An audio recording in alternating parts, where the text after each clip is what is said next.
Super Wildcard Weekend was so much fun yesterday, but guess what? We get to do it all over again today with 3 new games. Here is what you need to know. First up, we have Bears at Saints. Now, the Bears have not beat the Saints since 2008. And now they have to play the Saints with Alvin Kamara back, Michael Thomas. That's a tough task. Plus, Bears quarterback Mitchell Trubisky needs to have the game of his life if he wants to stay in Chicago. Now, I hope the Saints brought some sage and just saged out the entire stadium, because since winning the Super Bowl back in 2010, they have had some insane, crazy, nuts, bad endings for them happen in the playoffs. And as a Rams fan, I have benefited from one of those situations, so I know how crazy it can get.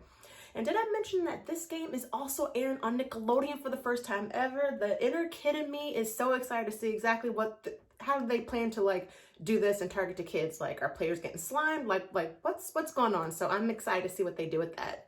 Next up, we have Ravens at Titans.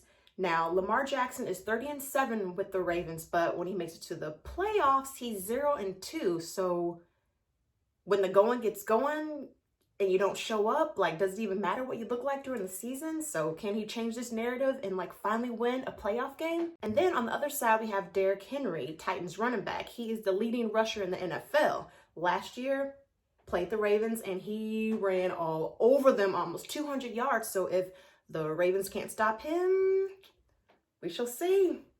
Last but not least, we have Browns at Steelers. Now, the last time the Browns made the playoffs was back in 2002, and the last time they won a game in the playoffs was back in 1994. So, they finally make it back, and then they get hit with the coronavirus.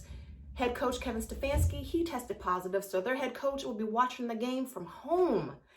Eek! And then the franchise's longest tenured player, Joe Bitonio, he's been with the team for 7 years? Finally makes it to the playoffs. He even got the game ball for the game that sent them to the playoffs, and he tests positive, so now he can't play. So several players on their team are hoping that they win. They're playing for him today in hopes that they make it to the next round so he could play in his first playoff game.